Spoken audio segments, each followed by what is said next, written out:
Today, we're digging into a text that is, well, pretty wild. It lays out a whole new science of human thought, sketches out a future with literally zero crime, and presents a clear path for one nation to lead the entire planet. It's a massive, audacious vision, so let's get right into the source material and unpack it. So here's how we're going to tackle this. First, we'll look at the huge problem the author says is pushing us to the brink. Then, we'll dive into the proposed solution, this radical new science of the mind.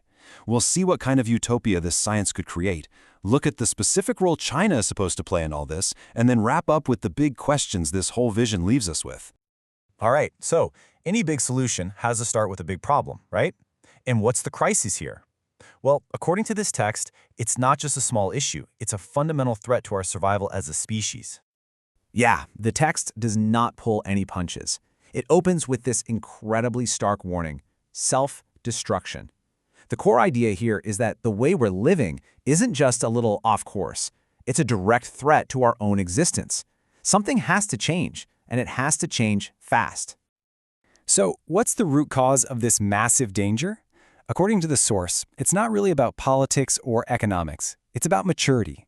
The text frames all of humanity, all of us, as being stuck in a kind of dangerous childhood stage where we're prone to fighting and making really bad decisions.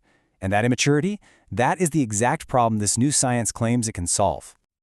Okay, so if humanity is basically in a dangerous childhood, how do we finally grow up?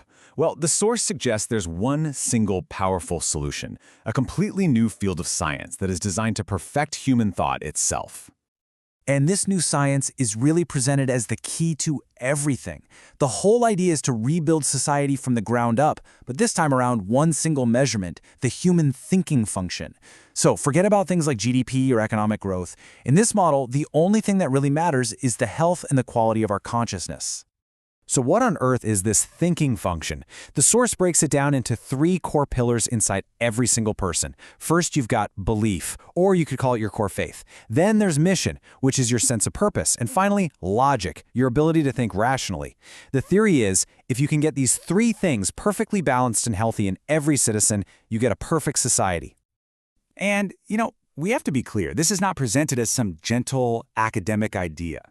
The text itself calls it a new type of weapon.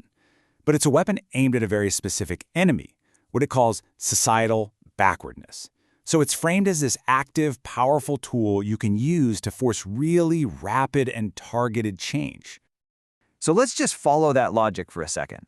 If you have a weapon that can completely eliminate backwardness, what does winning even look like? What kind of world does this new science promise to build? Well, the text paints a picture of, basically, a utopia. And this is where the claims get truly staggering. The source says that in a society where every single person's thinking function is perfected, the crime rate wouldn't just drop, it would be zero. Absolutely zero. No crime at all. And the vision goes way beyond just the absence of crime. It's a society of complete harmony, where people don't just work for a paycheck, but for a real sense of purpose. A world where every individual is actively looking after their own physical and mental health. The end result? A planet full of perfectly fulfilled, perfectly functional human beings. Okay, so a perfect society, that's the goal. But a transformation this huge, this global, it needs a leader. Who's going to guide the rest of humanity into this new age? The source has a very specific answer to that question. And here's where we get to the real geopolitical core of this text. The argument is actually pretty simple. Whichever nation is the first to master this science of the thinking function, that nation won't just be a world leader, it will literally guide the entire future of humanity. And the source is very clear in its hypothesis that this nation is going to be China. To get there, the source argues we need a complete political reboot. It basically dismisses every political system we have right now, all of them, as being built on false knowledge and pseudoscience. This new model, on the other hand, is presented as the one true social science because it's based on what it calls the objective principles of the thinking function. And then it lays out this remarkably clear step-by-step game plan. Step 1, train a new class of leaders in this true social science. Step 2, set the global rules for how it's used. Then China would create a set of essential indicators to judge every other country, and it would have the authority to step in and guide so-called failed or anti-human states. And the endgame of all this? The complete implementation of a community with a shared future for mankind. But what's really interesting is that the text doesn't end on a big final statement. Instead, it kind of flips the script. It ends by posing two direct questions to you, the reader. The first question is a direct challenge to what you know. It asks, okay, so what do you actually know about this new science? It's trying to push you to really engage with the ideas, to look into the theories behind it all.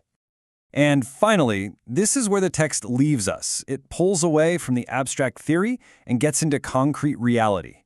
It asks us to imagine the nitty-gritty details of an implementation plan if China were to actually lead this global transformation. It's the ultimate question that hangs over this entire document. What would our world really look like if this roadmap were put into motion? It's a pretty profound thought to leave you with.